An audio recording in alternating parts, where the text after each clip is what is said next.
Harley Sawyer, better known as the Doctor, was one of the most dangerous and ruthless figures in the history of Playtime Company. What was his goal? How and when did he join the company? From a young age, he stood out. A brilliant mind, unmatched potential, but something was off. He was selected for the Young Geniuses program, personally overseen by Elliot Ludwig himself. At first, Sawyer showed incredible promise, intelligence, discipline, and an obsessive drive for progress. But there was a problem. He didn't care about people, only results. Sawyer lacked empathy. He saw science not as a way to help humanity, but as a tool to push boundaries, no matter the cost. Eventually, it became too much. That's when Ludwig made a decision that would change everything. He removed Sawyer from the program and sent him a letter. Let me begin this with a bit of bluntness, as I know you appreciate not dancing around what needs to be said. Despite how much it pains me, I've decided to remove you from the Young Geniuses program. I didn't want it to turn out this way, Harley. I didn't want to hurt or discourage you. Yours is truly a brilliant mind, probably the most brilliant of anyone I've ever known. Every day I've seen your drive, your determination, and your incessant need for progress. Working with you, it's been one of the most rewarding experiences of my entire life. But even so, I have to be honest with myself, and with you. Because despite all that I see in you, despite all that you can be, there's one glaring flaw in you I can no longer make myself ignore. Your lack of humility. Scientific progress should always be to the benefit of humanity. Progress made simply for the sake of progress often winds up hurting us more than it helps. I've tried to temper that in you as I once had to temper it in myself, but it became clear to me that such intrusions on my part only incited your anger. You finally lashed out at me one evening and stormed out of the lab. "Don't be soft, Elliot," you said. "Progress doesn't care for how anyone feels about it." I knew immediately that you were wrong, but I wasn't sure what to do. What could shift your thinking? And agonizing over it, I was reminded of what ultimately changed me, of what gave me the perspective I needed. It was seeing the world and people again, bouncing back from rejection and hardship through connection. In thinking about those days, I'm reminded that rejection can sometimes be the best thing for us. It can remind us why our actions matter and who they're for.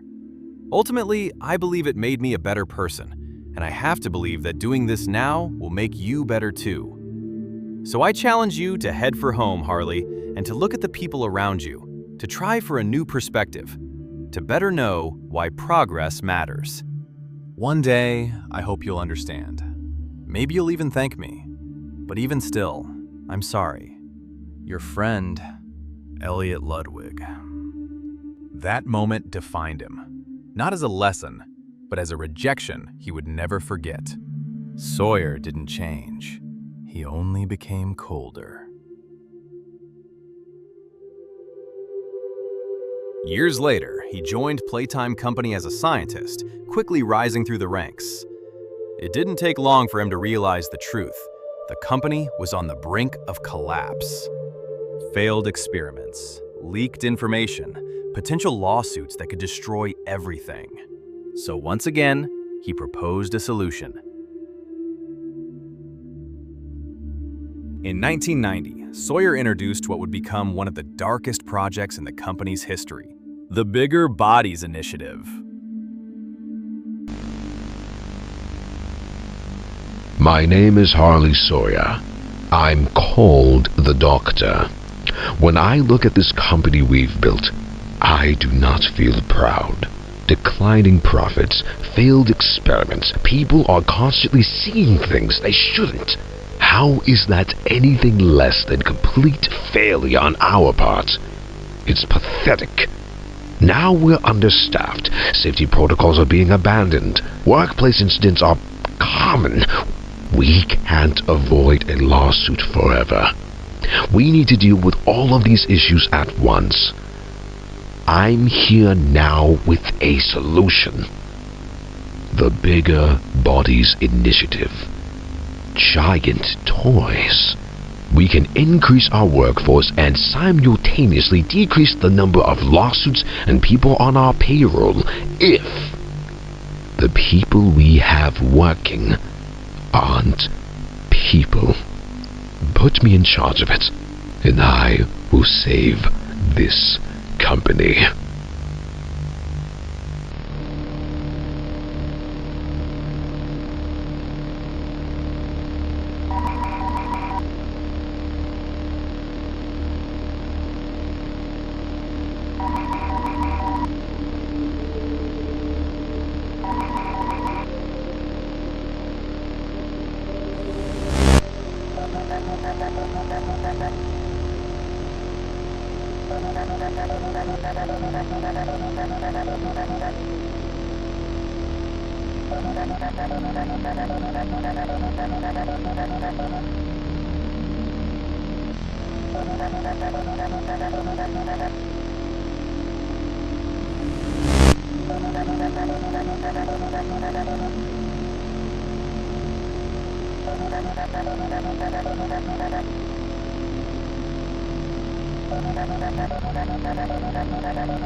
By slowing the video down to 0.25 and quickly pausing at 2 markers, 2 hidden messages were discovered. At 1:34, the text reads, "Save us, save us, save us." At 1:57, the text reads, "Pawn and sacrifice." It is presumed that these words belong to the prototype, and the other voices are the voices of the monsters grafted onto its body. His idea was simple and horrifying. Replace human workers with living experiments, creatures designed after the company's mascots. No salaries, no complaints, no legal risk. The company approved it, and Sawyer became the architect of something far beyond control. He oversaw the experiments personally. One of the first successes was Boxy Boo. To Sawyer, this wasn't just a creation, it was proof. Proof that life could be reshaped, controlled, perfected. He even began to believe that this research could lead to something greater, maybe even immortality. But above all else, one experiment obsessed him. Experiment 1006, the prototype. Sawyer was convinced that something inside it held a secret of unimaginable value. So he pushed harder, test after test, pain after pain, breaking it, studying it, forcing it to respond, until one day, it did.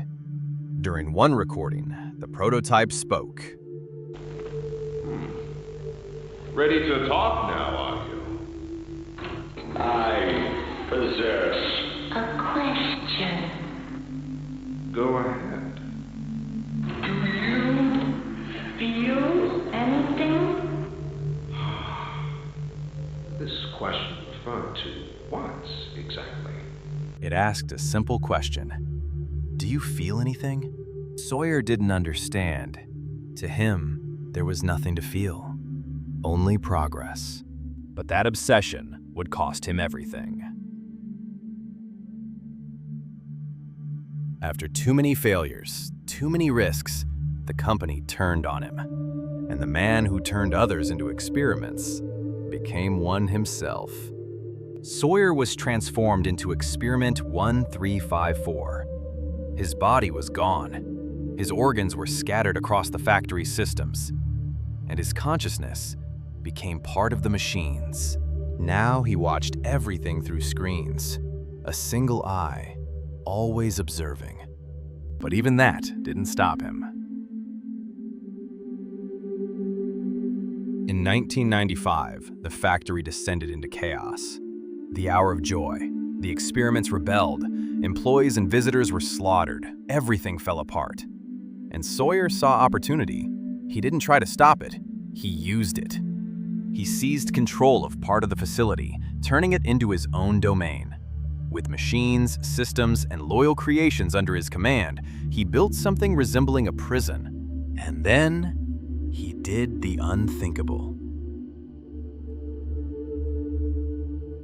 He formed an alliance with the prototype, the very creature he once tried to break. Now they shared a goal, to uncover a secret hidden deep within the factory.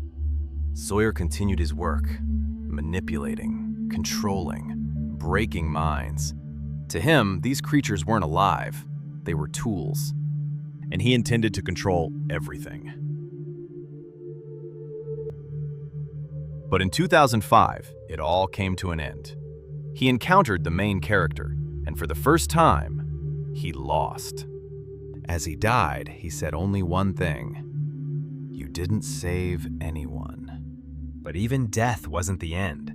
A backup of his consciousness was restored, and when he returned, he simply said, Well now, this is a rather interesting turn of events.